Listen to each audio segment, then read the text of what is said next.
Drive-In Theater. A drive-in movie theater is back in Carbon County despite talk it would have to fold after being unable to purchase a digital projector. The manager here says if they are still unable to purchase a digital projector for next season, one option would be to run this as a classic drive-in, playing older movies still available on 35mm film. Good evening, ladies and gentlemen, and welcome to the Mahoning Drive-In Theater, one of the largest and oldest drive-ins with one of the largest screens left in the United States. We haven't taken paychecks yet because we want to put everything back into the drive-in. Everybody wants to make money. Nobody wants to do it for free. But the idea is to save the drive-in and to keep it going. So all three of us, we worked for free last year, basically. I'm going down 443 and I see the marquee, the big red arrow. Now I thought, first impression was, oh, abandoned drive-in. I should go check that out. It's cool to be a part of this because it's like you're a part of movies in kind of like a different way. You really feel like you're part of this bigger thing. We're here purely out of love of film, purely out of love of this history that the drive-in has. And yeah, there's no other way to say it besides it's a passion project to the extreme. And when you think about the power of nostalgia, there's this ache, as Don Draper in Mad Men described it, an ache to go there again. And so someone who has not, for example, had the original drive-in theater experience might truly ache to have wished they could have.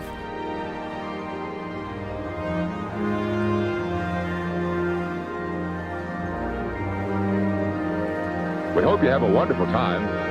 Come back soon. And now, on with the show.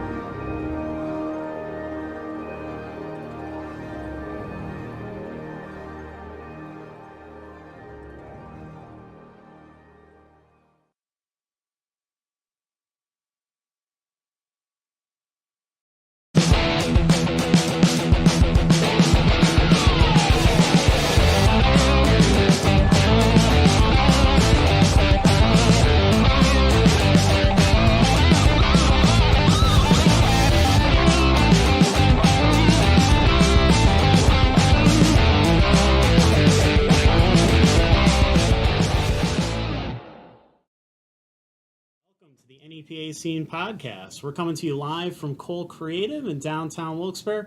I'm Rich Howells. I'm the founder and editor of NEPA Scene. And I'm John Popko from Alt 92.1 and the host of Alt Natives on Saturday nights on Alt 92.1 at 9 o'clock. I cut out the other two stations. I'm going to focus on the station I'm on. Yep. I'm going to focus on that. That's key. And it's a lot in my mouth. I got to get out, and I stumble, and I mumble more than I need to. Just get right to the point. So we're here with Virgil, who is a partner and film booker for the Mahoning Drive-In Theater in Lehighton, and one of the stars of the award-winning documentary At the Drive-In, which you might have recently seen on WVIA. And we're also here with FilmBuffOnline editor and Big Picture Podcast co-host Rich Drees. Because we're going to be geeking out about cult films, specifically some of the films of Kevin Smith, because the Mahoning Drive-In is doing a Kevin Smith marathon. I believe it's Clerks and Clerks 2, right? Correct. Kevin Smith Fest 4, Volume 4. Yes, yes. So it's an annual event, so we're going to kind of look back on some of the Kevin Smith's earlier movies, and kind of focus on what he's doing now and give a more modern perspective. And also talk about all the other cult films they have. They have an Evil Dead marathon coming up, Gremlins, some other really, really cool events. And we're going to talk about the Mahoning in general because it's a really cool story. If you were just tuned in now, you saw the documentary trailer for At the Drive-In, which is really cool. I got to see it recently. It's a great film. And so we're going to talk about your perspective on that too, because having a documentary made, but you and people it's kind of it's something special. Yeah, I'm sure that's pretty interesting, especially as a film fan growing up and stuff. Yeah, too. for sure, filmmaker, screenwriter, definitely. Right. When somebody approaches you and says, "Hey, I'm thinking about following you around for a year," it's a real question mark. But we really hit it off with Al Manelli, who's the director of the piece. it was very clear that we were like-minded, film fans, film fanatics. Yeah. And what he made of that footage is nothing short of breathtaking because, it really hits you in the feels. It's a truly an American story. Mm-hmm. And we like to say, unintentionally, it has made us mouthpieces for 35 millimeter in this country, and hopefully the second chapter for drive-ins in this country. So that's awesome. We couldn't be happier with how it turned out, and now that it's scooping up all these awards on the festival scene, it's the gift that keeps on giving, really. So we're going to be talking about film for the next hour. So please stay tuned in for the full hour. Ask questions and comments. If you have anything that you want to add about these films, about Kevin Smith, any questions about the drive-in and what they're doing there, please feel free to reach out in the comments. Let us know what you think. We'd love to hear your opinions and comments. It's much more interesting when you guys participate. This is awesome. We also got to plug our sponsor. This is where it gets more interesting because we're cracking open a few beers from our sponsor, Beer Boys. What did we get this week? Oh, I stopped down and I got a very limited Fireball cup. Oh yes, because they're offering the lemonade with Fireball, which are two things I would never have put together. Dangerous. It was good. Yeah. It's only water right now, but it was the Fireball lemonade, which was actually high really voltage. Good. Love it. There are a few cups remaining, so get down there. They're probably gone now. Watch our show first, though. Yeah. What else have we got tonight? But he gave us some beer to drink, as always. Some Sierra Nevada Pale Ale. Good staple from Sierra Nevada. Berwick Dry Hopped IPA. Very nice. What's his name? Would tell us about the dry hopped. Brad. Yeah. Brad. Shout out to Brad. Go Red Sox. Whoop. And Oscar Blues Dale's Pale Ale. Okay. So we're sticking with the hoppy and the pale tonight. And the high ABV. The dangerous Party's stuff. on. So you have to at least take a little bit. I will certainly, for certain. Okay, Absolutely. so what would you like to have? Yeah. I will take. What did you say the first one was? That's the Sierra Nevada. I'll take that for sure. Yeah, and Beer Boys is located on North Washington Street in Wilkes-Barre, right down the street, so to speak. That's great. Yep. Supporting. That's a beautiful thing. And they have if you're an NFL fan, NFL Sundays are back, starting this Sunday, September 9th, and every Sunday through the NFL season. They're going to be open at noon. The NFL ticket on 31 TVs, including the 65-inch patio TV. And they'll have game day food specials every week, along with giveaways and drink specials. So if you're a football fan, that is the place to go. Cheers. Cheers. It's delicious. Yeah, that's always a nice It's spot. a good sponsor to have. They've been very good to us. Thank Not you, bad. Beer Boys. But Beer that's a Boys, great spot love to be at for the football games. Yeah. Great beer, great food, great games. Very cool. Beer Boys. That was good. Write him a jingle. Yeah. That comes from your radio experience. There it is. I'm a singer by trade. Maybe we can work. Oh, there you go. There you go. All right. There you go. So we also want to plug the V-Spot, one of the most popular bars in northeastern Pennsylvania. Live entertainment every night of the week. This week they have Chris Sawatsky tonight, Ken Norton of Grace's Downfall on Thursday, who we're going to have on the podcast next week for the Steamtown Music Awards. And they're also celebrating, I think, their 20th anniversary, or 15th, or something like that. They're Grace's Downfall. It can't be 20. It can't. It's got to be 15. Either way, I know we're all getting old. Maybe 15. But, still, same time. We're going to be talking. Put me at 20 years. Think if it was 20 years old, we were 15. Oh man, yeah, that would be. And they're younger than we are. Point being, they're celebrating a anniversary. They're going to have Don't some age them.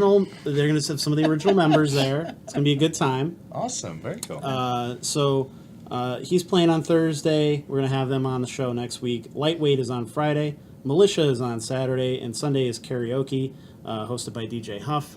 And, of course, our NEPA Scene Rising Talent open mic is back. Our first night was last night.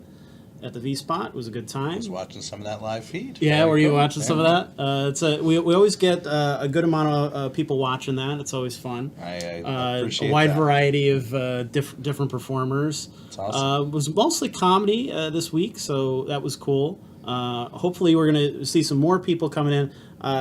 I'm sure anybody who owns a Facebook page knows how much they limit how many people see stuff nowadays and how hard it is to reach people on Facebook. So if you're watching this, you're very lucky. So please, Very lucky. if you like it, share, and please let people know about NEPA Scene Rising Talent. We're only going to be there for 11 weeks.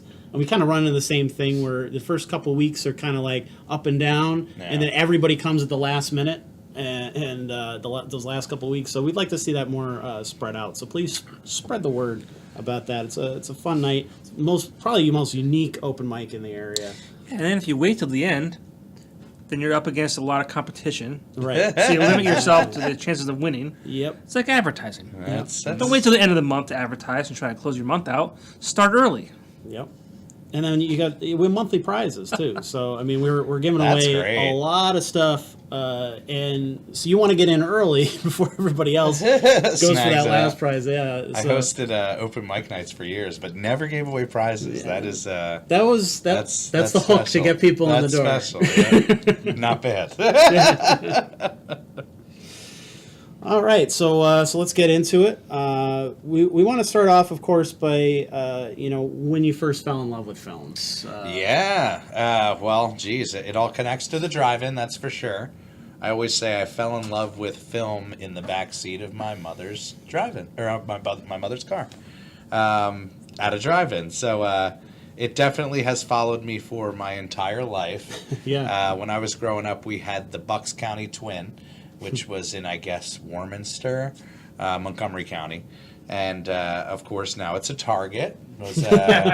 Was plowed over like many drive-ins of people's past were. But Yeah. I was very blessed to see a lot of double features there. And it hooked my heart. And I've been wanting to run a drive-in movie theater since I was 13 years old. So it is a lifelong dream come true.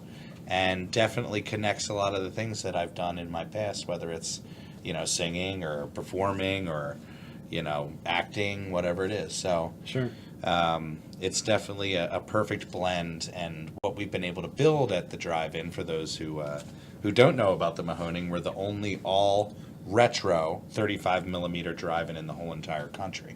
Wow. So when people come out and support the Mahoning, they're not just supporting a drive-in, they're supporting something that's very unique in the culture, the history of drive-ins. So, like I said, it's a blessing that we are able to be the next chapter and the mouthpieces for drive-ins, because it needs people like us to get up on that pedestal, you know what I mean? So Sure. I certainly take it to heart, and a presentation of film, 35 millimeter, is certainly our heart at the Mahoning, but specifically the programming, playing movies that we all love and can commune about. It's something very magical every weekend. From April through October, it's become kind of a legendary film mecca in a very short time. So it just proves we have people who drive across the country to get to us, and it just proves the power of a drive-in still. Sure. It's something that, again, embeds, and you want to almost recreate the nostalgic feeling that a drive-in brings. So, the Mahoning, at one point there were almost 5,000 drive-ins in this country. Now there's less than 300. And the Mahoning is blessed to be kind of the shining light of the future. So we're hoping that it's, again, that resurgence for drive-ins, because when it made the turn and property became more valuable. Yeah. A lot of families decided that it wasn't worth it to, hold on to it for whatever reason. The money, the cash out to a big box store makes a lot more sense for, a family living in the sticks. So just the fact that we were blessed enough to, by destiny, come into the Mahoning at the perfect time. It's one of those things you couldn't script it better, Yeah. It's very storybook. My partner there, Matt, we worked together, and how we kind of came friends was in the interview process, we started kicking it off with movies and drive-ins specifically, and I told him, it's been my dream for years to run a drive-in, and sure enough, within 2 years, he happenstance stumbles upon the Mahoning, and we met Jeff, and he's the owner of the Mahoning Drive-In there, our other partner. And we just knew that this place was something special. It's an all-original drive-in, one screen, 109-foot screen, which is actually second largest in the country. Wow. And the idea of leaning into 35 millimeter as far as presentation.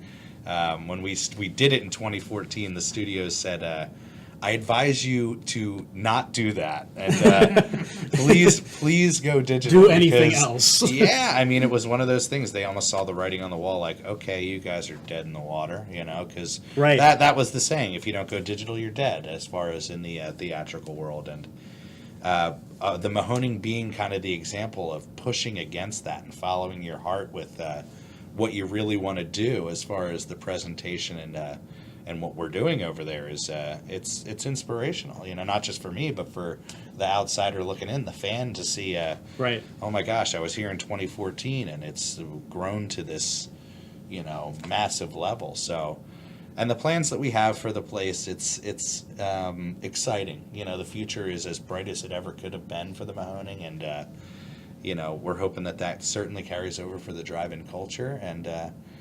it's again one of those dreams come true that you can't really put your finger on it, but it's worked out beautifully, And the documentary, I mean, that is forever our calling card. So yeah, you said you were lucky enough to see it. I did get to see it. I loved it. It was such a great thing. Like, I feel like I already know you. Yes, we get that a lot. And I'm sure people who come to the theater and say, I was going to ask you that. We were very open, and it was a plus that we hit it off with Al, the director, Al Minnelli, because it was very easy for us to open up to him and really share our hearts. And for those who have seen it, it's a very personal story. It's a very uplifting story. One of those things where there's something universal about following your dream. There's something universal about preserving your past. And what we do at the Mahoning is a portal to the past, and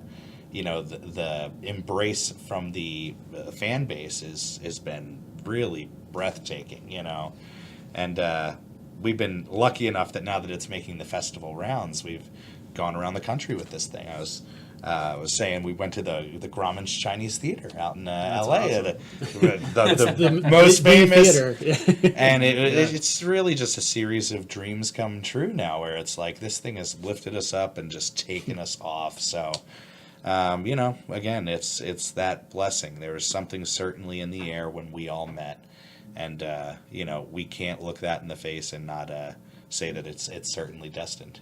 So yeah.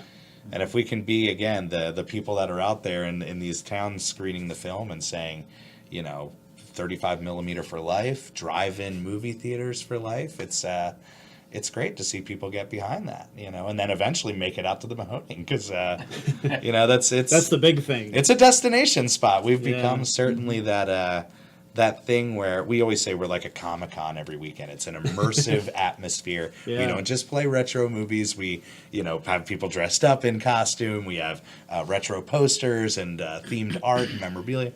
So it becomes that thing where people come and they figure it out, like, what have I been missing here? Right. Or that look when they first come in and are like, I'm home, Chewie, I'm home. It is that thing. And it's the film community that I think is just as big as the movies we play.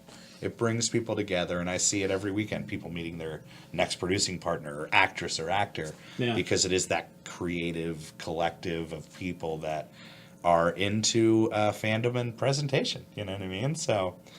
again, a blessing that we can, for a dying medium, to be up on this, again, pedestal of saying 35 millimeter for life. It's our only format. It's like vinyl for real music fans. There's nothing like hearing it. And there's certainly something to be said about film, and there's nothing like seeing it like that. And once in a lifetime, some of our films and presentations that we do, to the point where it's, you know, a rare print or whatever. So you have to make it an experience now because, you know, obviously we live in a world of Netflix and on demand and stuff like that and streaming, and people want to sit home, and even the big chain theaters that, you know, they can offer you, you know, huge sofas to sit on and reclining and all that kind of stuff, and people still won't come out and see movies unless it's like maybe the big superhero movie of the year. They'll go for that, but everything else they pretty much skip for the most part. So I think you have to add something that is going to draw people, that makes people want to go. It was our niche. It has become our niche. You know, when we got into it, you know, that we were at the crossroads of, do we stay first run and hope that we can get 35 millimeter prints for a couple more years? Do we raise funds for a digital projector, or do we do what we ultimately did and lean into our hearts and focus on programming and presentation? You know, and nowadays that everything's got this digital whitewash over it, certainly people are numb to presentation. You know, they just expect it to play flawlessly, and there's no question mark on who's even running the projector behind the curtain, you know? Right. So we have kids and adults come in and see what we're doing with running the projectors there, and the changeover every 20 minutes physically. Jeff will do the reel-to-reel changeover, and they're kind of taken back. Like, this is how movies really work, you know? And it's something special when you're able to experience that. I mean, again, I was hooked as a child, and we're blessed to have people discover the drive-in or a drive-in experience like we offer and know that they are hooked for life, you know? Right. So, special to say the least. Absolutely. Yeah.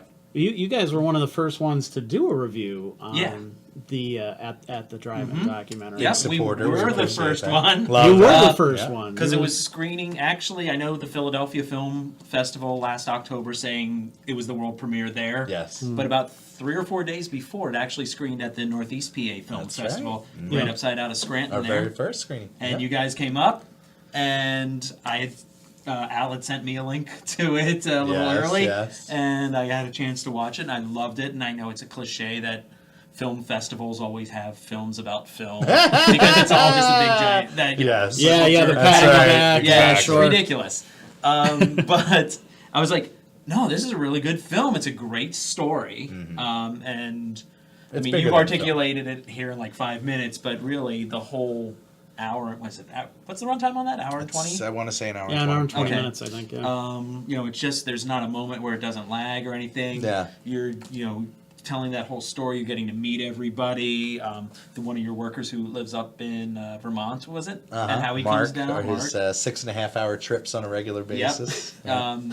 The commitment. Yeah. Oh God, yeah. And you know, it was just one of those movies. It's just like, oh, okay, yeah. This is why it's at a festival, not because it's a movie about movies, but it's a movie about following a passion. Yeah. And that's what was really great about it. And That's I was glad to be thing. able to be the first person to. I'll tell you what, the support. Really I mean, that's what it's all been. We haven't paid for a dime of advertising. It's all been word of mouth. And you know, in the years that we've gone retro, it's amazing because when somebody tells you about a drive-in, it automatically sounds cool. But when you go into detail about what the Mahoning is doing, it is like a friend, you know, saying, you got to listen to this album. Oh, yeah. You know, it's that thing where it's like, okay, this is personal, it's to my heart. And we say it like we're building a family there. Yeah. It's more than just a drive-in. I mean, I remember the first time somebody told me about it. It was like my friend Jamie was like, "Hey, Rich, have you heard about this drive-in down outside of Allentown near Lehighton?" I'm like, "No." Why? He goes, "Next weekend they're doing 1989 Batman and Superman." I was like, well, shit, let's get in the car now. Let's go. One of our earliest shows, yeah, and that's the thing. I mean, I liken it to, I was in a band for years, Man the Fire, plug, and I liken it to having a very popular band, because in the off season when we are kind of prepping up, and planning for our shows, it's like practicing and working on our tunes, and then we'll release the events to the public and they'll go nuts. It's like us releasing the recorded song, and then when we put on the event, it's like, oh my gosh, we're here, we're seeing it live.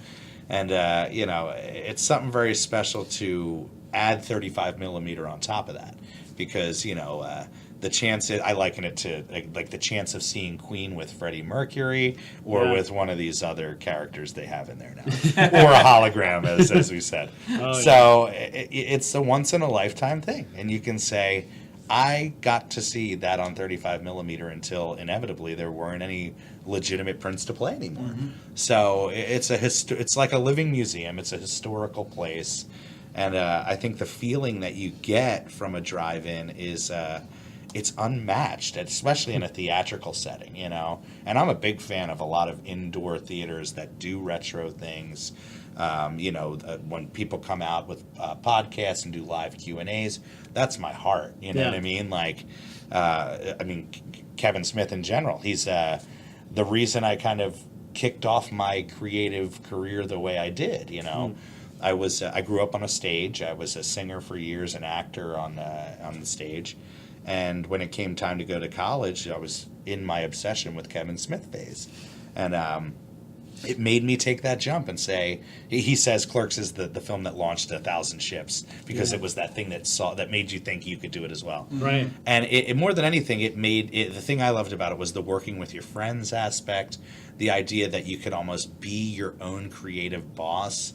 And I think that's inevitably why I fell in love with screenwriting, because it's one of those things that as a creative person in general, you try to find your outlets, and I certainly have dipped my fingers in a lot of them.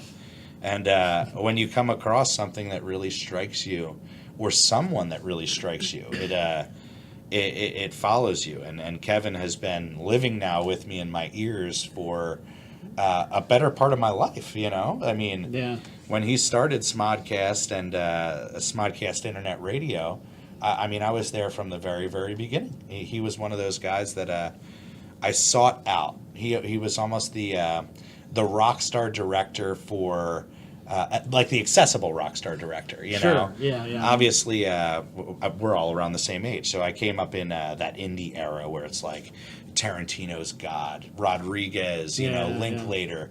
And then there was this guy on the side, Kevin Smith. And when he came into the fold, it was kind of that sensibility of like, okay, the filmmaking aspect of it aside, this is like hanging out with your friends. It's a hangout movie.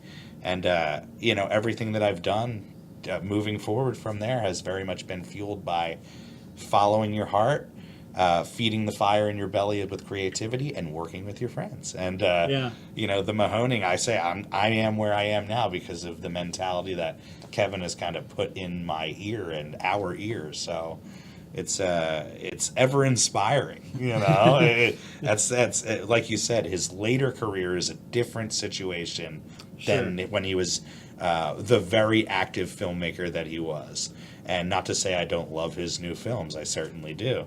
But the guy, I look at him as the mentor, the ultimate uber mentor, where he is every week, multiple times a week, feeding the fire in your belly to follow your dream. And, the Mahoning crossover and the reason we started doing Kevin Smith Fest was to pay homage to that and ode to that. And that mentality, because that's the reason we decided to go full retro, full 35 millimeter, was to, really strike out on our own and be that thing that's unique and show people that our voice is a special one, Sure. And in this country, even though there are so few drive-ins, you get lost in the mix as a first-run drive-in, Yeah. And that was the case when we played Guardians of the Galaxy in 2014, I guess, when it first came out. And 4 cars. It was one of those things where even the draw of something like Guardians of the Galaxy, our modern-day Star Wars, they call it. And, it's one of those things when we said, okay, we need to really start thinking about what we really want to do here, because it can't get any worse, We're at a crossroads where we were certainly able to take that gamble, and beautiful things come from that mentality to just be like, I'm on the ledge. I'm just, I gotta jump, Right. So maybe I'll fly. And that's it's amazing because I do liken this place to a magic carpet. It just certainly has taken us further than we ever could have thought. And the dreams we have now for the Mahoning are so within grasp because of the fan base that we've been able to build and the growing base that we get every single year. So it's very exciting, you know, to be able to live out a dream is, gosh, you know, I would have never expected. And as you've seen, the spoiler alert, I had just had my son 9 months ago, which is a nice little tie-in with the documentary. Right. But congratulations. Yeah, thank you. This guy's a new father too. It's beautiful. So, Congrats to you.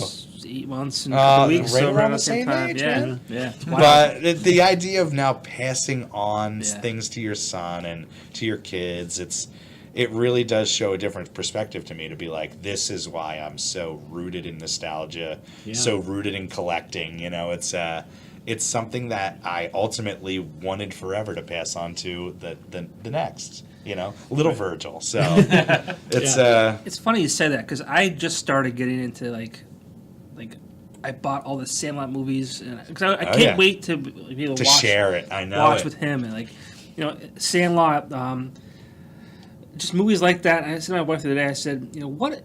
I hope he has movies like we had when we were younger. Yeah, you know that the he ones can look that back on. strike you. You know, and it was the Goonies. It was the Sandlot. It was just kids being kids and being out. Friendships and getting into trouble and looking at those movies now, it almost seems like a nostalgia piece with some of these situations that we live in and kids not being able to ride their bikes in the streets. We were watching something recently. I'm like, I hope he has like something like that we had, and he if will. Not, because, he'll have at least this stuff, you know? Which is great. Every father or every parent wants to hand that.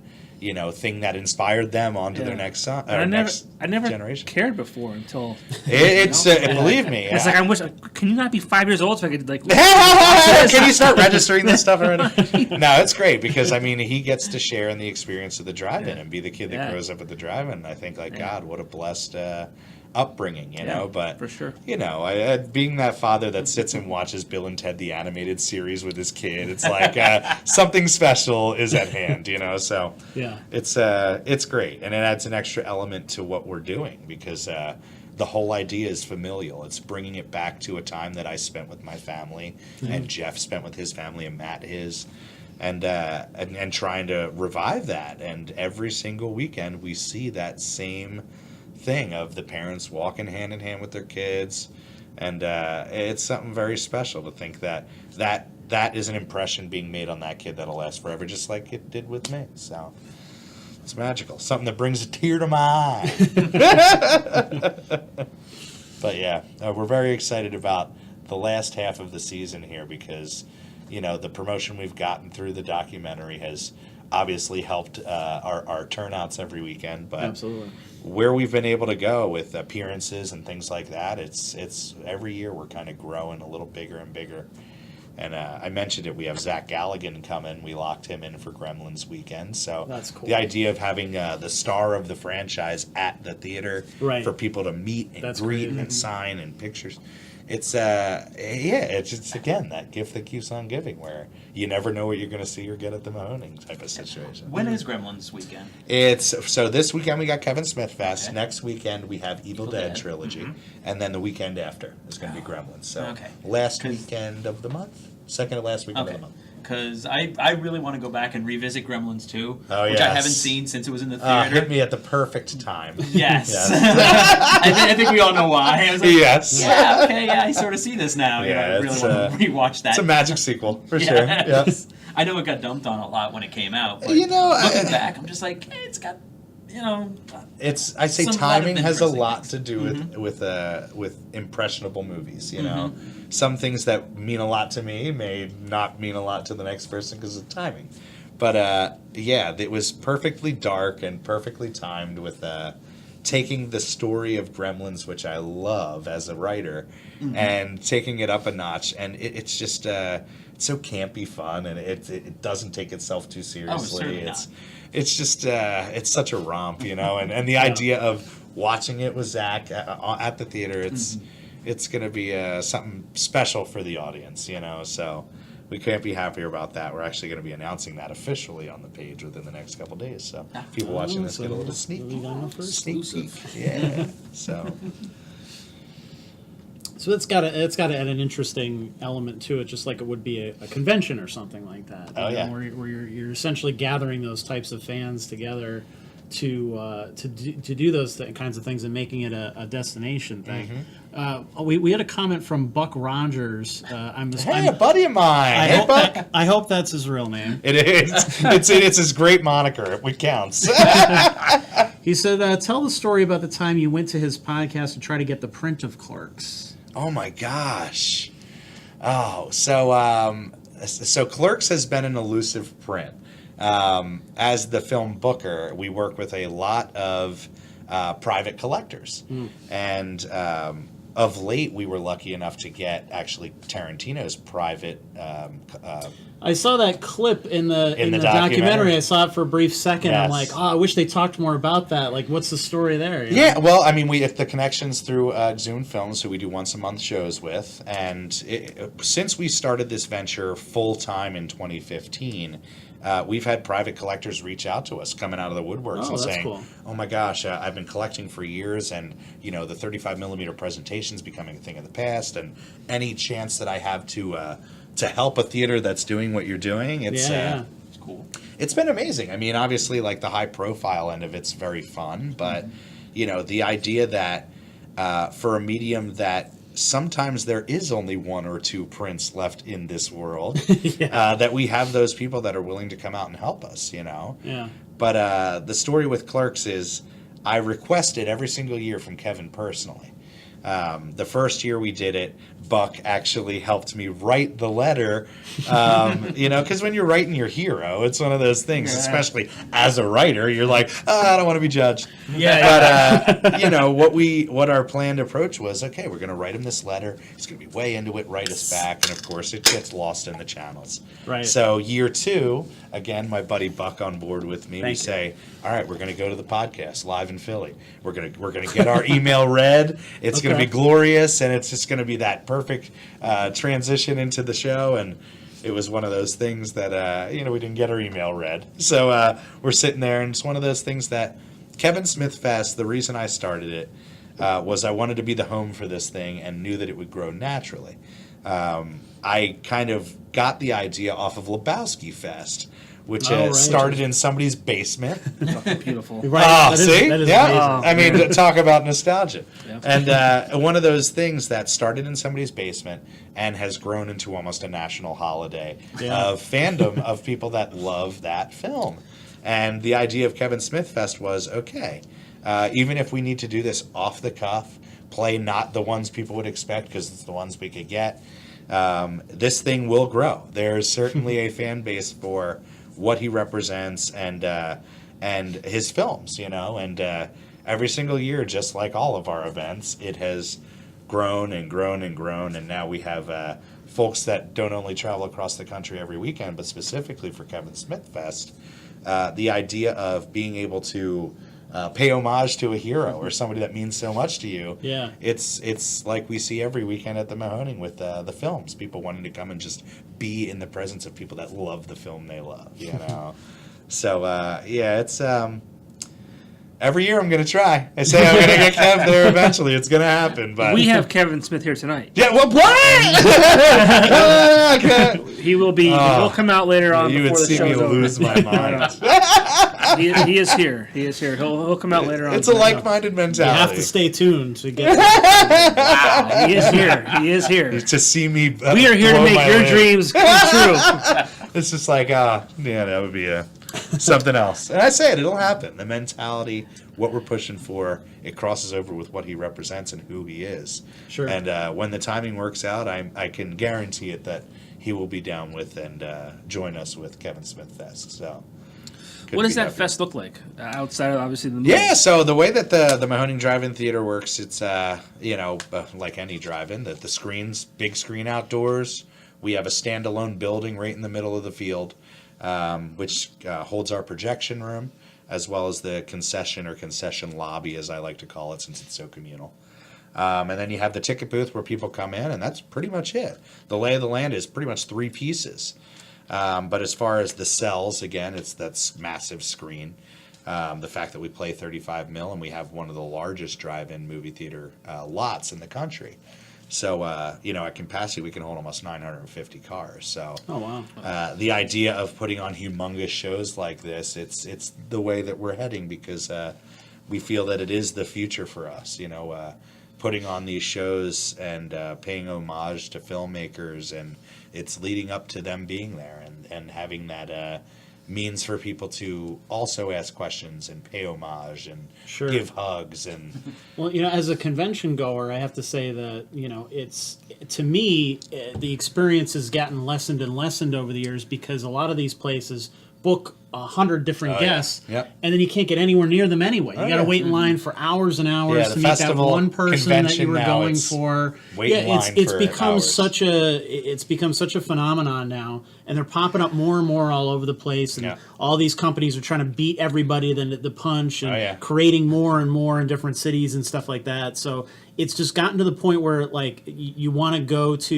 you know, some of these big cons, and you have this plan, like, oh, I'm going to see this person, this person, That's this right, you person. It's go going to be down the great. list. And then you get there, and it's like, Nope. I didn't get to got see any of two those off the people. list, maybe. Yeah, you maybe got one or two, and stood then in everybody line else. for 8 hours. It's, Yeah, to get turned away. So I think something like this makes more sense, because then, you know, if I'm a specific fan of Gremlins or something like that, Right. all right, I can go, and I'm guaranteed that I'm definitely going to see this guy. Absolutely, and not only that, you get to sit and watch it with him. Right, I mean, it's right.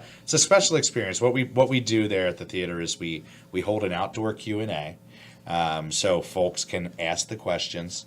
We do, and you guys would like this with what you're doing here, is we installed a old school radio booth in our projection room. So we give folks a pre-show. So Oh, cool. leading up to the film, you know, I'm out there chatting or doing a Q&A if we have a guest. Yeah. So, you know, it's that immersive thing from when you pull on the lot to the time you stay over with us. You know, we're the theater that doesn't want you to leave almost. But, yeah, it's one of those things. Being in an open air situation, there's nowhere for the guests to go.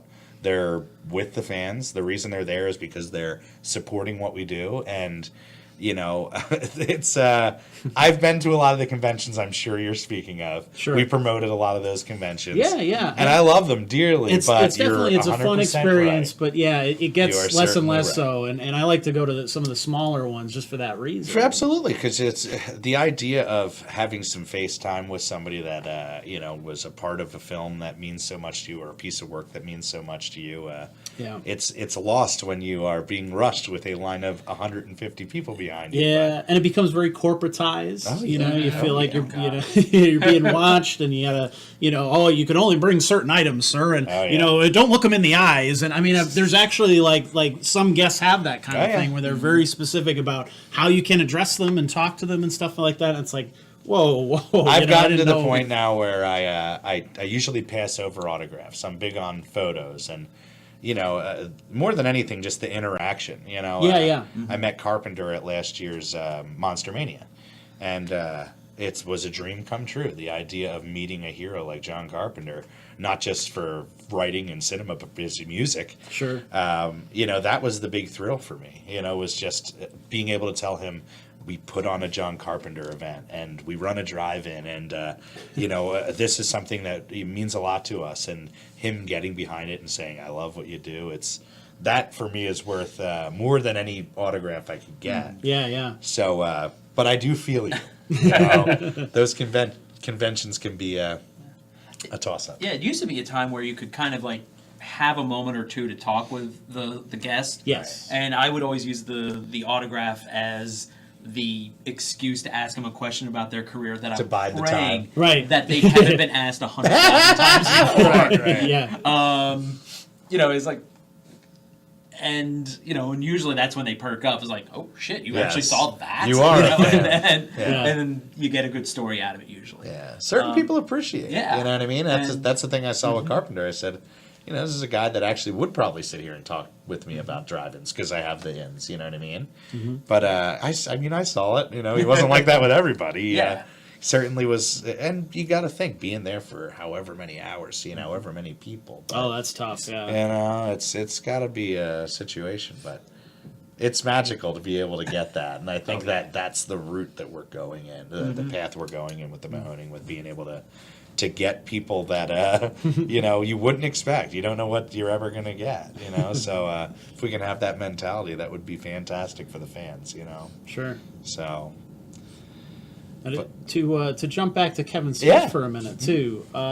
So you're a parent now. Yes. Officially. You're definitely not this. A young teenager who's being influenced by Clerks and Mallrats. Yeah, exactly. Yeah. So what is your perspective on Kevin now? Is it different? Has it changed? Has it evolved a little? In the same way that I'm sure his career has evolved. Oh yeah, for sure. I mean, that's one thing I really take from Kevin is how to kind of dodge and weave with a career. This is a guy that I've seen do his thing for 25 going on 30 years or whatever it is.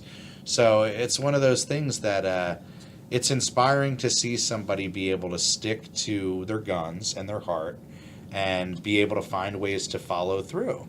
And when I first fell in love with Kevin Smith movies, it was partying with my buddies, laughing, like we're hanging out with Dante and Randall. But then it became something different with the respect of a filmmaker and the idea. He was one of the first really that I locked in this idea of like, oh my gosh, there's a creative mind behind this film, Sure. Even though the efforts are grand, yeah. This is a guy that literally had this idea, wrote it solely, and made it happen. And that really sparked something in me, being a kid up on stage, being an actor, and trying to get his career going. It was one of those things that made me realize that nobody's going to open that door for you. Nobody's going to, give you the keys. It's going to be that thing where you put the work in, you follow your heart, you be as personable as you possibly can be, and things will pan out. And, having a mentor, like I said, Kevin has become very much that guy that feeds my fire on a weekly basis, and continues to be such. But having somebody like that it's a blessing, I liken him to a family member, to a brother, deeper than that, because when I got word that he had his heart attack recently, it was my lady knew she had to brace me. She was like, I know how you feel about this guy, what he means to you, and right. I'm certainly not alone. He is that guy, I think, that has become more than a filmmaker, the guy that feeds the fire, and he always says it's the what if mentality, or the idea of going after something, Mm-hmm. Don't ask what if, just go after it, and make your dreams come true. And there's a lot to be said when actually the dream starts coming true. So, for me, he's probably the most influential creative in my life, and I certainly surround myself with nothing but film and creatives and writer-directors, but right. There is something very special about what Kevin means to me, and again, the reason that we decided to do Kevin Smith Fest and carry through with it. But it's funny because it's a crossover in general in my life. I ran a video store for 7-8 years of my life. And it's the old saying, it's Tarantino film school, when you get to kind of go through the filmography of your favorite right. directors and analyze them to the point of nauseum. And it's with Clerks setting around the convenience store and the video store, it was that thing that was almost the calling card. It became right. that thing that was like, this is the path I'm going to follow. Yeah. I'm going to learn as much as I can about film. I'm going to write about film. I'm going to make film.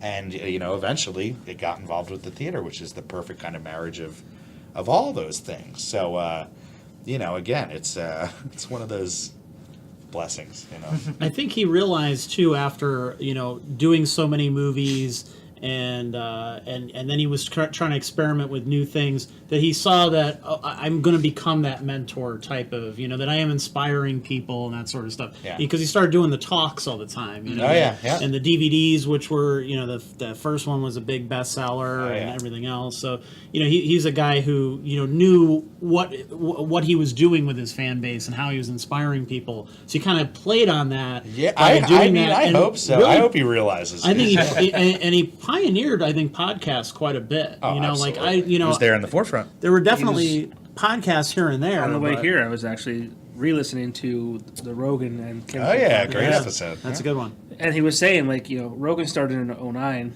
but Kevin was like 07-ish. Yeah. He was kind of on the forefront of that. Yeah. So very, very much so. Because I think really it was just small guys that you had to very specifically know that niche to be into that podcast, and he was one of the first celebrities who really jumped on that bandwagon and really kind of took it to that level. It broke out, and I think if Clerks launched 1,000 movies, the amount of podcasts that we get from Kevin, it's crazy. Absolutely, and it there's a whole network now. Oh yeah, whole network, and you hear it constantly, especially running Kevin Smith Fest. That this is the guy that made me do this. This is the guy that made me do this. Yeah. And when you're a guy that followed his dream because of it. Right. I take that very seriously. I say, I get it.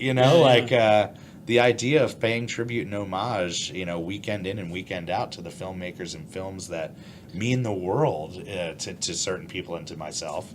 It's it's one of those dreams that you could only hope that there could be one of these places. And for the locals around here, it took me 45 minutes to get in. So it's right. It's magical. But when we realized that the fan base was bigger than the locals, that's when we started offering the overnight passes. So we allow people to drive in 6.5 hours and then stay overnight and then make their way home at the end of the weekend. So definitely adds to the mentality. I was going to say, what percentage of your overall clientele, of visitors, what have you, are the ones who take advantage and camp out?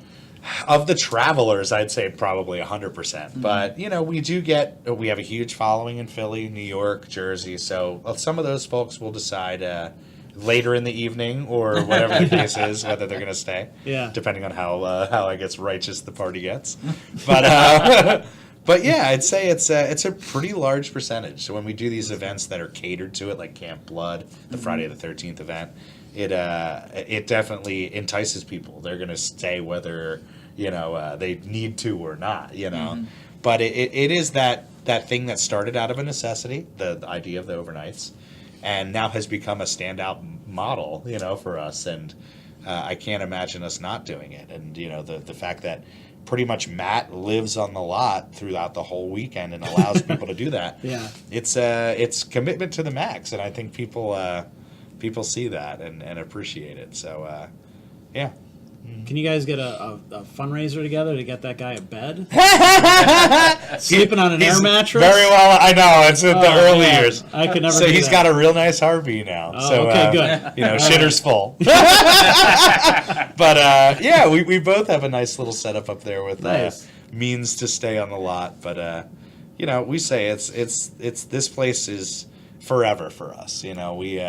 We certainly plan to carry this till the day that we die, and hopefully longer than that, passing it on to the next generation. And we're lucky that we have a like-minded property owner, and Jeff is so like-minded and such a true friend as far as a partner that the idea of the Mahoning being around forever, it's almost it's stamped. It's the legend has grown every single weekend, and now it's to the point where we had our marquee actually go down at the beginning of the winter in the off season.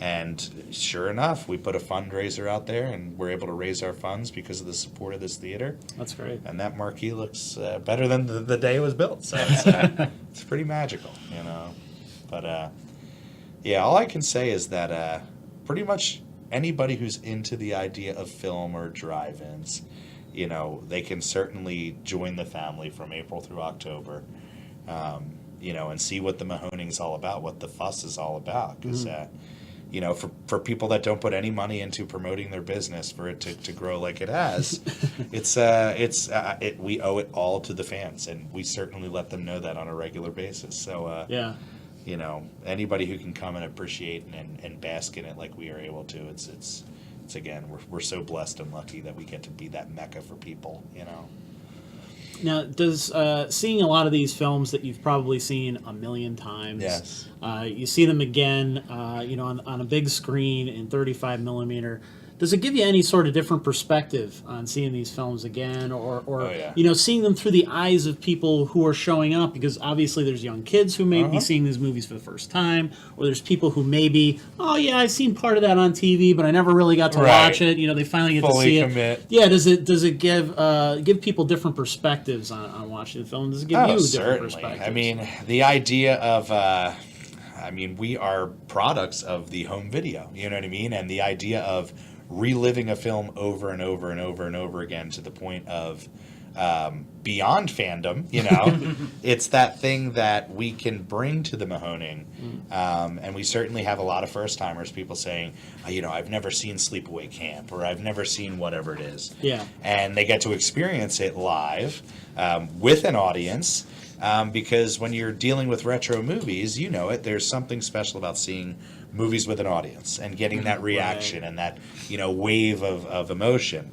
And at the drive-in, when you're able to experience that for films that you may not have been born to be able to see them in the theater, to be able to relive that, it's, you know, it's breathtaking for people. And you see it like every single weekend since I do the radio show there, the live show, we have people come up and just shower us with love to say, like, thank you so much for doing this. This gives me the ability to, you know, come here with my husband. And the first movie we saw was so-and-so, and now we get to relive our first, you know, so it's that crossover, I think, for people where obviously they want to pass it on to the next generation, but they want to relive a special or an innocent time, you know. I say for me, the drive-in experience when I was going to the Bucks County Twin was the most innocent time of my life, and when I was first figuring out who I am creatively and in general, and you know, to have that is it's an essential thing for a community, you know, and for us to be that for folks, it's great, you know. That's got to feel good. Yeah, it's you know, I say it. This the idea of this started again off of let's help and show Jeff that we want to save this drive-in, which was 100% true. It was our full heart. The idea of being involved with a drive-in was good enough for me and is good enough for me. But when we realized there's something in the water here with this model that we're building, and if we can really put our skills to the test and grow it with the experience that we all have individually, then we could really take this puppy to the moon. So that's when it really took the turn and became that destined thing of, okay, you know, there's a much bigger calling here, and the idea of being, you know, a young man in an old man's game, and be able to go out there and preach why drive-ins and film culture is so important. Is gosh, you know, when I was watching films at the Hollywood Video or going to film school, I could only dream of being so lucky to give people that on a weekend basis, you know, a weekly basis. So, and you know, for those who haven't seen the documentary yet or don't know the context too, you know, you guys are doing this without getting paid. Oh yeah, we're an all volunteer staff. We don't see any profits. They all go right back into the theater, which is costly. I think people don't understand that too, that, you know, you have to pay to have these screenings. You can't just, I didn't bring the DVD and put it up There's there. There's a reason like people don't do our model. You know, it's way more expensive, you know. As far as a business model, of course the studios said you're insane, because it's like you want to pay more each weekend to put on shows that are such a gamble, especially being an outdoor theater, because every weekend's a gamble with weather. Right. But, you know, it's one of those, It's terrible. Oh, yeah. And every, you know, we have this kind of wave every summer where it's like, all right, we get through this, you know, phase of rain, we'll be all right. Yeah. But yeah, I mean, it's definitely kind of worked out for the best, because the idea of starting this thing started so naturally, and I think the fact that we don't get paid and it is purely heart, it's purely passion. People can get behind it tenfold, and say like, yeah, I will support this until, you know, as long as I can, because of what you guys put into it. It's the way Kevin inspires me. You know, the most fulfilling thing is when people come up and say, because you guys are doing and following through with what you want to do, it's made me want to do and now doing what I'm doing. Yeah. And, I hear Kevin say that almost, every Q&A he does. Right. Or hear people say that to him. So now people are saying that to you. I mean, again, the dream come true mentality of this whole thing and kind of the aura around what Kevin represents and has become and the crossover with my life, it's very strange, it's very strange. So well, it's got to be, because I mean you're essentially a character, so to speak, in a movie. Certainly, yeah. And a very Clerks-like movie. Yeah, it's funny because even though I look at the documentary and Al's work as a love letter to cinema and drive-ins and all that, it's essentially a story about family and friends and following your heart. And there's certainly an inspirational angle to that when people see it become a success. They see the documentary and see our 2016 Zombie Fest biggest turnout, and then they'll come to Camp Blood, which was our new record, and it takes them back. They say, oh my God, this is really working for you guys. Yeah. And I'm so proud that I got to be there and be here for the infant stages of it, And for any business owner, I mean, that is the dream, is to get people behind your brand and product. And, this brand is if people carry it on their sleeve, wear it on their chest, and they feel very proud that they're supporting something that is so, genuine. So, I think the idea of us not getting paid, and we have no plan to do so. We have serious repairs on our screen. Serious repairs with the lot in general. It's a theater that's been running since 1949. So, all original there. And right. A lot of that stuff, needs a little TLC. So that's our hope and almost guarantee now because of the fan base that we will be able to improve this theater and keep it maintenanced for the rest of the time, Right.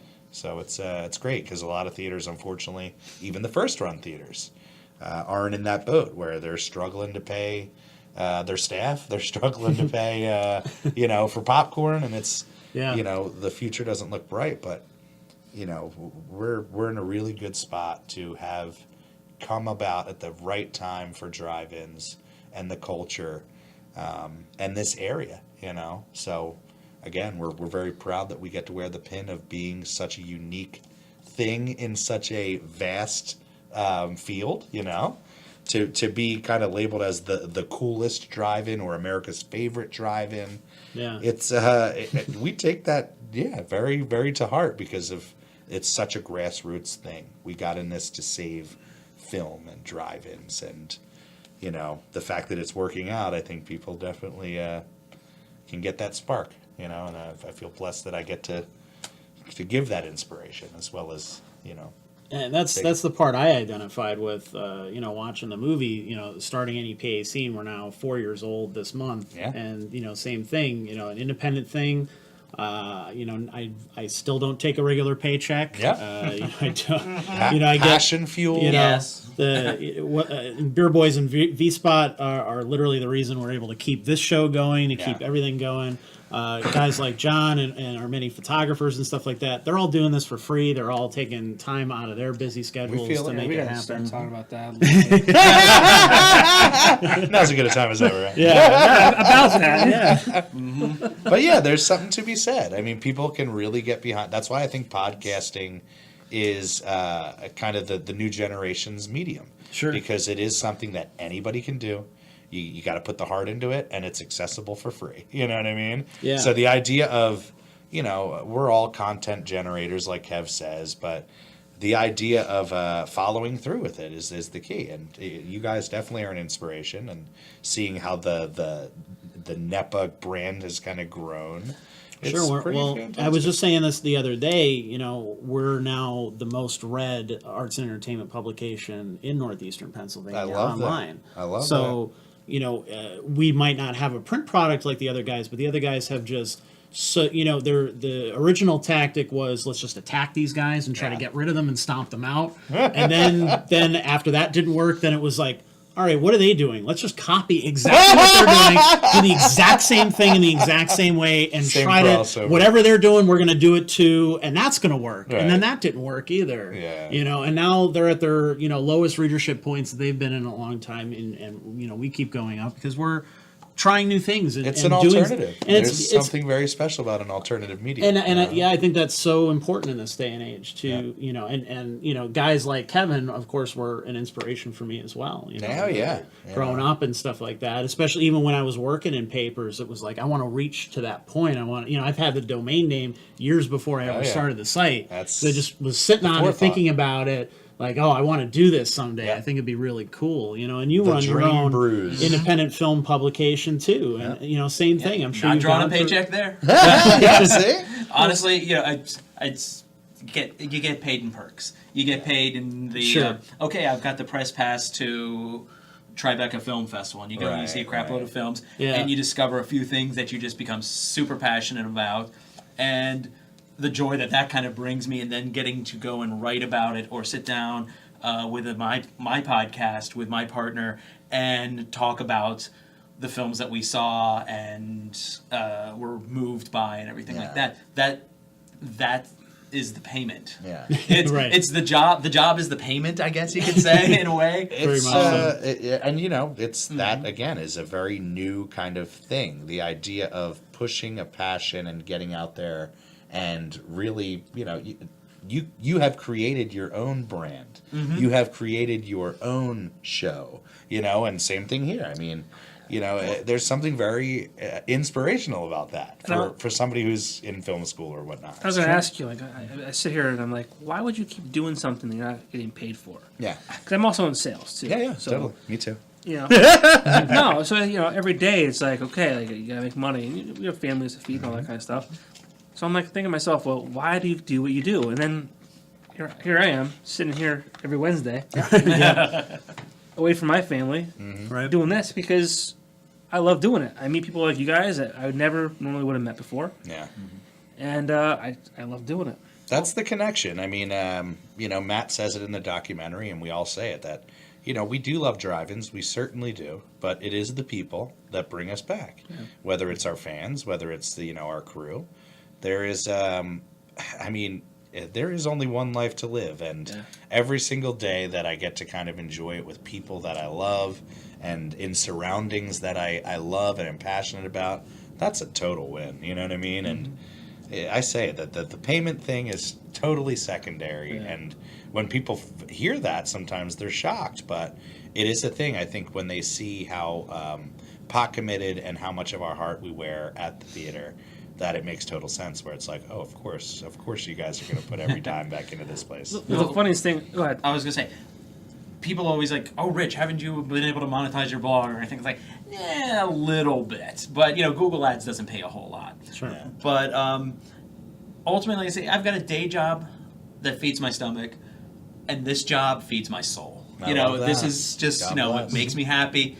You know, makes me feel fulfilled creatively, you know, with the writing. Some of the other projects that I'm involved with, you know, also serve that need, whether it's the podcast or a feature film that I'm in the middle of, a short film that I'm in the middle of producing right now with a friend who wrote and directed it. And being surrounded by a lot of creative talent there has been, like, the last couple of weekends been the best joy I've had in my life in a while. And so important. I mean, that's what keeps people on the rails. You know? Oh, yeah. That's certainly what keeps me on the rails is, you know, the idea of doing what you love and feeding your soul and the passion that you live for, you know.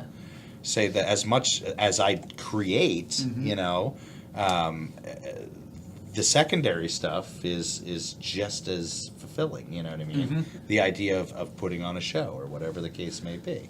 So, yeah, there's a lot there. I think, again, it comes down to keeping yourself happy and following through with what you really want to do and who you really want to be. And as the booker, you're pretty much doing a lot of problem solving for the programming and everything. That's kind of what a producer does on a short film, too. Oh, yeah. It's like, you know, I say problem solving and scheduling. and that logistical side, though, I'm like, yeah, okay, I like this. You know, it was like boom, boom, boom, boom, boom. You know, and getting that thing. Being a partner or a manager at the theater, it's or running any business, it's very much like being on a film set or on a stage where problems arise, you figure out how to handle them, and then you move forward. Oh, you know yeah. what I mean? And, you know, we've certainly run into those. I mean, for those who haven't seen the documentary, it focuses on a pivotal turn where we were able to find a backdoor approach to do digital, because as a 35 millimeter drive-in, you don't have a backup. And we had a print not show up of Jaws for our big bite night screening, which was Jaws and Jurassic Park. You know, they were promoted as a tag team event, and when Jaws didn't show up, we really had to pull together and say, okay, how can we make this work? Resources aside, you know? Right. And a lot of great things are birthed out of that, you know, necessity, you know? Yeah. And that certainly was the case. And now we're putting on VHS Fest, and we do, you know, occasional digital programming when we can't get a 35 millimeter print. And I was going to ask about that. Like, what if you can't get that? yeah, well, perfect example is this weekend, actually. We got word yesterday that the print we planned on getting of Clerks is no longer available. You know, and again, it's one that's been elusive every single year. Yep. But when that happens, you know, we don't have another option. We never did until we figured out the digital approach. I mean, inside baseball, what studios will tell you when you run a 35 millimeter print is we highly recommend that you have a digital backup. Now, a digital backup is a snazzy way of saying a DVD or a Blu-ray. So, you know, and that really kind of shows people. Apple AirPlay.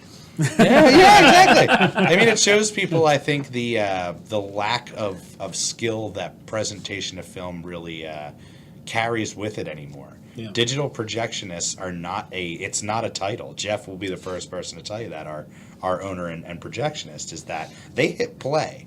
You know, they literally hit play, and it plays the whole day's worth of films because it's scheduled in there in a computer, versus, you know, tangibly inspecting film, changing over every 20 minutes, watching with your eye for the cue marks.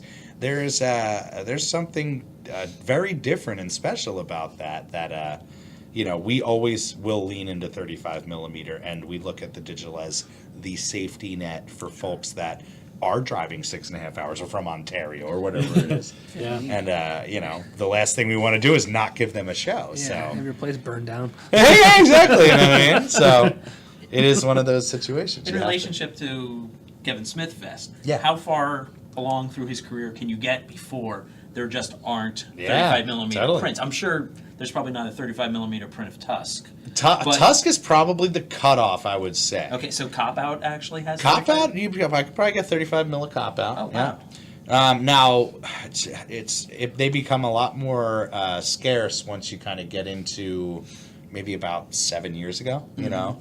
And even now, like, it's having kind of a nationwide resurgence with the 70 millimeter presentations, having big mouthpieces like Chris Nolan and Tarantino and Scorsese and people that really get behind 35 millimeter as a medium, you know? I know Christopher McQuarrie does too. Absolutely. Because actually, there was, I think it was 5 or 7 35 millimeter prints for Mission Impossible, the latest one, Fallout, that went out to just certain theaters. I love that. Still hadn't converted because over. he pushed for it? Yeah, he pushed great. for it, and one of them was down by Bloomsburg, I think. I love Because that. I saw him tweet that out, and I was like only there for a week, and I was Yeah. like, I've seen this movie twice already.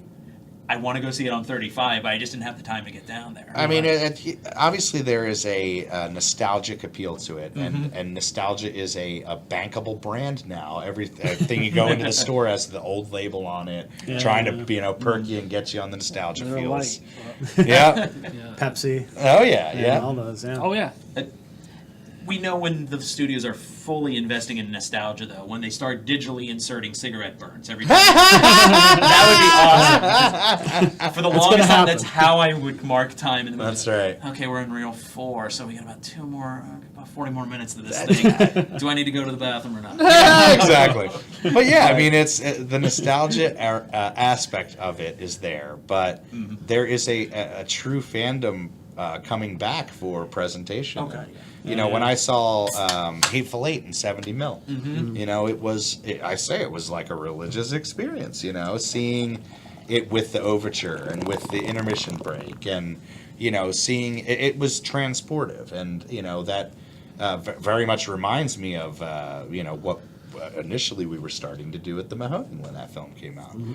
But yeah, it's one of those things. I think as long as there are folks like Tarantino and your Nolans and your McQuarries who, you know, are willing to get up and stand for what 35 millimeter represents to them and to this industry, it'll be around forever, you know, in some aspect, you know, Right. whether it's, you know, us doing something on a niche level, or hopefully eventually making waves to the point where they have to start producing films again on 35 millimeter. But, you know, we will see what the future holds. It certainly is an ever-shifting, ever-changing market, you know. But do you think, though, too, I mean, you said there's less than 300 drive-ins. Correct. In the country. I mean, that alone has to have power. You're one of 300 people, you know, drive-ins. Yeah. 35 millimeter aside, like. Oh, yeah. You can at least offer something else that nobody else The can. fact that we offer 35 millimeters is what makes us stand out amongst the industry, you know. And the CinemaScope screen. And the largest CinemaScope screen. So that's. But it is one of those things where, yeah, I think that it's.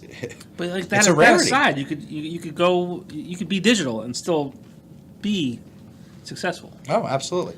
Yeah, and I hope that, honestly, there is that resurgence, that people start seeing drive-ins on a national level. And we say it, we hope that we can be those mouthpieces on a national level. Yep. And carry it out so the resurgence comes, you know. Matt Chmielewski and I, Matt, if you're watching, thank you. We went to the Circle Drive-In. Yeah. 5 years ago, maybe longer. Mm-hmm. We're like, we should try and revive this. and Matt was like, "Oh, this is all swampland. This is their thing, money, blah blah." Yeah. And we're like, "Yeah, but this would be cool." And at the end of the day, we're like, "This is silly. This is a silly." Yeah. idea." I mean, Sure as shit, someone's doing it. Oh yeah. Well, not only that, they have film festivals and stuff too, but they have the Circle of Screams during That's right. during Halloween. I'm sorry, not Circle Drive-In. Oh, okay. That's the one that's up in my Dixon apologies. City. Yeah. Moonlight. The Moonlight. In Exeter. So yeah, area. we went and visited the Moonlight. This must have been, 3 years ago. Which we do. We like to go around to different drive-in theaters that are run down or not running anymore. Mm-hmm. And yeah, it was in bad shape. But Yeah. a perfect inspirational story of they reached out to their community, they were able to get the screen repaired, and it's kind of snowballing from there. Now, you know, I know they will be a first-run theater, you know. Which is the smart move to go if you want to stay in business. Yeah. Right. But, you know, it's inspiring to think that, okay, now you're seeing more start to reopen and get the base back. I had gone over to where the Moonlight, you know, was like right before they announced that somebody had bought it and was going to. And you were like, and I no I way. had been over there. I just took a camera and I was just, you know, shooting some stuff to play around and experiment and stuff. And like the concession. Collapsed stand, in on itself. Yeah. Oh, geez. It was the road beyond. back Rough in was Beyond. terrible. I just like parked my car up, you know, by the road and walked in. Yeah, we walked it down in And- suits. We were in Oh, suits. yeah. You couldn't even get back. I was looking at that, and once they announced it, I was like, I don't know how they're going to clear that short of napalm. Yeah. It was like grown over. There were trees coming Well, out in that's the what's lot and beautiful everything, about the and drive-in God is that bless it's guy. the model of it literally can be 3 pieces: ticket booth, Yeah. screen, Yeah. and concession. Yeah. Well, it's So- funny. Matt and I, we used to brew beer back in like 2010, Right. Like, before like the whole beer industry was Before the big, we were just dicking basement around. Like, brew. we were just Yeah. dicking around. Like if we had stuck with that, maybe we could have done something. Now we're on like the drive-in land. We're like, it's really cool. It's too much work. So you know what? I appreciate your dedication and your appreciation and your love and your passion, because you know there's guys like me and my friend Matt out there who are like, yeah, it'd be cool. too much work. Yeah. But you get like a grandfather who's like, this horseless carriage thing ain't ever gonna but people like you are like, this could work, and you fucking do it. Yeah. You fucking do That's it. the fire in the belly. Yeah. That's what I was raised with. That's what I've been fed in my ears. So it is. It's also cool. It's hearing a guy that I don't want to say obsesses. Yeah. That's not the right word. It's borderline. But it is about another man, because my wife will always bust my balls. Oh yeah. Like, you have a man boner for and it's Joe Rogan. Oh yeah. Like, yeah. Joe Rogan could tell me to do anything, and you do it. You just gotta do it. Yeah. There's something about it. I'm going to see him live next Thursday. Awesome. Yeah, I'm gonna miss the Steamtown Awards. Oh man, that sucks. But he's my hero. Oh, yeah. He's one of the reasons I do this, Yeah. because he's got a podcast, and I think he's a super fucking cool dude. I don't know him. Yeah. Much like you and Kevin Smith, like. Yeah. Certain people strike you where you're like, this is somebody who's speaking my I language. feel like you know? I know him, and I don't know him at all. Yeah. But again, like locks in with you listen to him every day. And They become a part of you, They do. and It's neat. I couldn't imagine. I mean, when the whole heart attack thing went down, there was the uncertainty. It was one of those things where I could not imagine going forth without hearing a news podcast or Babylon or TESD or whatever it is every single week. Yeah. It really does fuel me, keeps me sane, and. To think back when we didn't have this stuff, it just is crazy to me. I think, how did we survive as kids? Such a balance between old school and new technology when you think about it. We were on the I say we are definitely in the perfect time of, we were probably the last generation to be able to enjoy riding bikes in neighborhoods and really were. manhunt and blah blah blah. But It was. We also get to get the digital. The movie I saw, we were watching the last weekend, was Summer of '84. Oh yeah. So it's a newer movie, but based on kids doing kids stuff. Oh yeah, the Stranger Things definitely had an impact. Yes. On that the music market. was totally. You'll see a lot of that coming, But it is that's a perfect example of nostalgia and hitting you in the feels, because when I saw it, good example. I was like super skeptical. I loved that the television movie, and it hit it perfectly. I said that was great. It's the perfect blend of like John Hughes.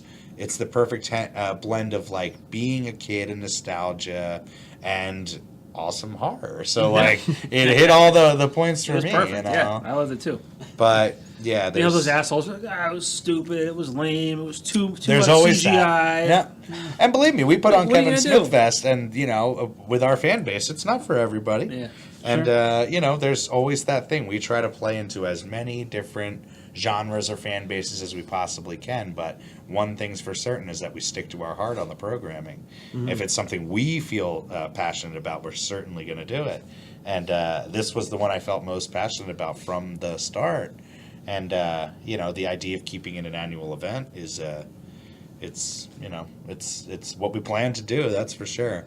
And every year we're going to make it bigger, just like we do. Our VHS Fest started as kind of an ode to the almighty, never-dying slab of home video, And every year it's gotten bigger. We've had so many vendors tack on now, and special guests, directors introing their films, and that's, I think, the natural progression when you start building a culture is, you build it, they start coming, then it just naturally grows. And that certainly is going to be the case, we hope, with drive-ins in this country again, is that people feel and get into and appreciate what we're doing, and want that for their hometown.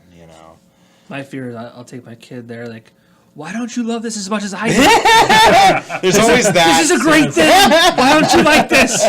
Because Dad, I have my iPad. A friend of mine had that problem with his 14-year-old son showed him Clerks, and he was like, you gotta pick and choose I your don't times. quite get it. Yeah, and I was like, well, maybe, he's 14, he hasn't had that. A lot of things date themselves quickly. He hasn't had that experience of being a black registered. and white, Dad. Yeah. Well, no, the kid's fine with black and white. Right. But I don't think it was I just don't think he was a registered jockey. He hasn't had a job out dealing with horrible public. That's, again, timing. Like that movie hit me at the perfect time when I was going through all Another that, friend, though, Sure. they showed it to their 2 kids who are, 13 and 15, I think, and they loved it. Yeah.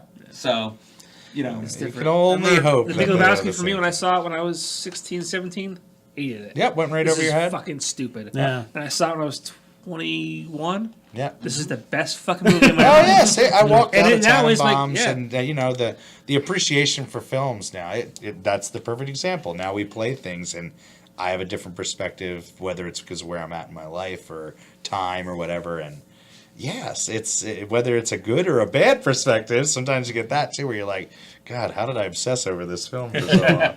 It'll be interesting to see how some of this stuff ages over time. Oh, yeah, and we've seen it. There are a lot where we play, and we were just like, but it's the grindhouse mentality of people. It doesn't matter how bad the film is. Sure. People want to almost mystery science theater it and chat with their friends and have that communal experience of being able to do that all together, Sure. Sometimes when they're bad, it's almost better. You guys have done a John Hughes weekend, right? You showed Ferris Bueller? So we did an 80s party weekend. Okay. We did do Ferris Bueller. Okay. Yeah, we've played a couple Hughes. We did 16 Candles. We did... we've done a couple, but never a straight Hughes event. That would be... Okay. That would be a winner. Just thinking, though, in your 30s, watching Ferris Bueller. Yes. Do you relate to that movie the same way you did when you were 15? I mean, that's very tough. Ferris Bueller literally was like a god when I was 15. Oh, same here. But I mean, I still watch it now with such definitely a different eye, Yeah. Part of me as an adult watches that movie and goes, this kid's an asshole. Right. I'm sorry. Right. And I've heard You that see from it from that end. other people, roughly my age. But at the same time, I'm like, yeah, but when I was a kid, this was the day. He was the man. This was the thing you wanted to do. It's you like, why did you like him again? Live that, crazy life for a day of skipping school and I think that's everything. They did it with the Karate Kid and they make Daniel. That's what they did with Cobra Kai on YouTube. Yeah. I want to watch it so bad, but Full circle. And I'm like, I want my son to do karate. I just want him to have legit, just because. And win by cheating. Well, that someone might be a cheater. That joke goes also back to there was that whole zeitgeist meme thing about Billy Zabka and stuff like that, and then they picked it up in the last couple seasons of How I Met Your Mother, where. No, he was the good guy, and he lost, and that was like a Rocky ending. Oh wait, Apollo 3 is the hero in Rocky. The crossover, yeah. Barney was always focusing in on the bad guys of the movies. Perfect example. Yeah. All the shows now, the popular shows, are pretty much referencing other shows and other movies. So it's funny. It's the Clerks mentality. Yeah. Of, everything that I write definitely has a hangout referential mentality to it. Yep. And that is in right now, It's one of those things I think for me never gets old, The Dazed and Confused angle of I will watch this movie any time of the day because it's like visiting old friends, I was writing something the other day where somebody's trying to make a quick exit out and out of this group situation, and they stop him and he's like, here I was, just seconds away from a clean getaway, and the other character calls him out and goes, "You do not get to quote terms of endearment at me, how son dare of a you!" bitch." And it was just I was just like, no one's getting this, but But we've become a very self-referential culture. It's true. I mean, again, that's the power of nostalgia, the power of the IPs, like we talked about. There's long-standing future for a lot of these things that we grew up with because it is such a bankable market now. And another thing that Smith was on the forefront of, because when you think about it, not many movies before he started putting in all these references where the characters are spending entire scenes referencing films and talking about other films within a film. Did you see that? That's and now true. you see it all the time. In every other movie, you see people, saying every time I see Tony Stark call somebody, Point Break or something like that during a movie, it's like Underoos. That's such a Kevin Smith sort of thing. You're right. He doesn't get enough credit for that. Yeah, it's one of those things that. I feel like that's the filmmaking and films that I like best, is like, you know, that mentality of feeling like you're riffing with your friends, like you're at the drive-in, all riffing on the bad movie or whatever it is. You know, there's something special about that. That's why I love listening to podcasts. There's something fun about hearing people talk, you know, and insights, all that, you know. Well, unfortunately, we got to wrap up soon. I did want to throw in. There's a comment from Jeff Boehm, who we've had on the show before. Hey, Jeff. He said he loved At the Drive-In and loving the cult film insights here. Good stuff. Beautiful. Thank you. We appreciate that. Truly appreciate the support of the film. And Tammy Stewart says, got a slogan for you. At the Mahoning Drive-In Theater, you got to wear shades. I love that. Tammy's a good friend of ours. Perfect. That's exactly the kind of fans that we want here listening to the show. We want to make sure we get in all those plugs for the next couple of weeks. You guys, so you have Kevin Smith Fest. Kevin Smith Fest this weekend.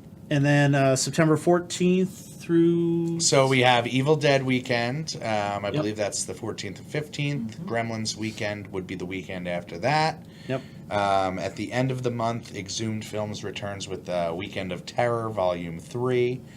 We do usually monthly horror shows. A lot of different stuff in that one, right? Oh, yeah. We're doing 6 films over 2 nights, and they are bangers for sure. We're playing Drive-In Massacre, The Town That Dreaded Sundown, which is like VHS gold right there. But it's when we bring in or work on shows with other folks, especially Exhumed Films, the programming gets kicked up a notch, you know, because we're able to spread that out a little bit more. We can bring both bases together, and there's not much of a gamble there, you know. So it's magical. You guys can be sure that that partnership's going nowhere, that we will be doing the once-a-month shows for sure. But heading into October, which is probably our biggest month, they always say the sweet spot's Memorial Day to Labor Day for the drive-in industry, but we see a lot, because we're big into the horror, we see a lot of a big push over October. But we have a shorts festival. We're starting our first film festival. For those of you that are filmmakers out there, you can enter and see yourself on the big screen. Yeah, there you go. Which Matt is really taking that one to heart. But we're working on something very special for our 2 other shows in October, one of which is being announced tomorrow, called the 90s Horror Party. So not going to spoil the titles for you, but be sure to stay tuned to our Facebook and Instagram and Twitter and all that jazz. So, nice. Yep.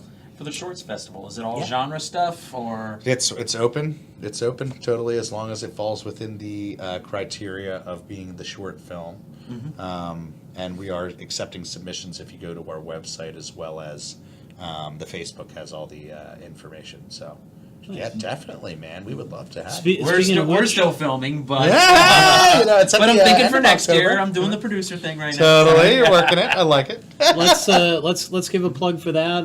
What is it called? The Injured Digit. The Injured Digit. Yeah. It's a short drama about a woman recovering from an emotional, devastating thing that happened to her several months back, and just her getting to a point where she can open up to being around people and dealing with people again. Going after the heart. I love that. Yeah, it's really great. We have one of the best cinematographers in the Valley shooting this, Jeff Fowler. Awesome.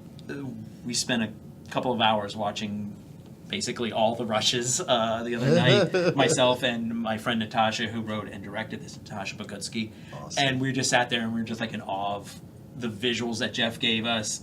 Our actors are fantastic. Some great performances, some funny performances too. Right at the exciting. right where we're very excited. We still got about 2 days worth of shooting left. Yeah. And then we're gonna get it, to our editor, and hopefully getting it into a shape where we can be premiering it in January, February, March, somewhere in there. Getting it out to film festivals in the spring. You definitely have a home at the Mahoning, that's for sure. Thank you. I always Absolutely. appreciate that. And of course, we'll love to talk to you more about that when that time comes. Absolutely. Once that comes around, I'm sure we'd love to have you In on. the meantime, just Film Buff Online's plugging along. We're hopefully going to be at New York Comic-Con Yeah, next you're gearing month. up for New York Comic-Con. Yep. We'll be there as well. We'll be they taking announced some their pictures and schedule, stuff. And we're excited. Starting to pull our thoughts together for that. Nice. We've got, well, actually, because we're shooting right now, Natasha and I are kind of like on a little bit of a 3-4 week break on the Film Buff podcast, the Big Picture podcast. And we're probably going to get back to that either this coming weekend or next weekend.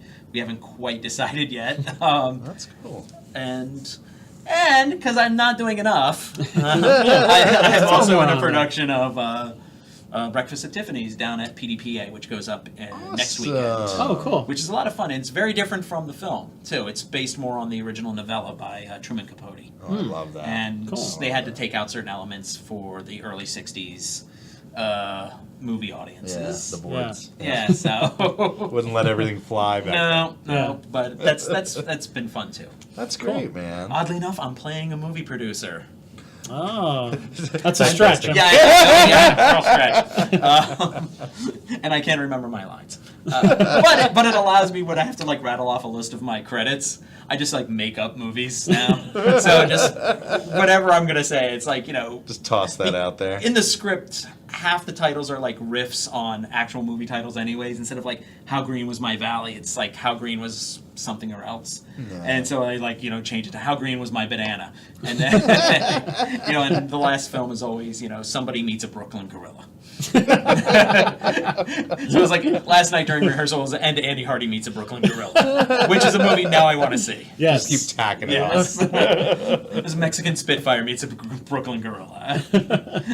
The Thin Man meets a Brooklyn Gorilla. You know, it's just going to be like that. Just keep rolling. So show up for that, you know, if you want to see what kind of nonsense is going to fall out of my mouth during the performance. Cool, man.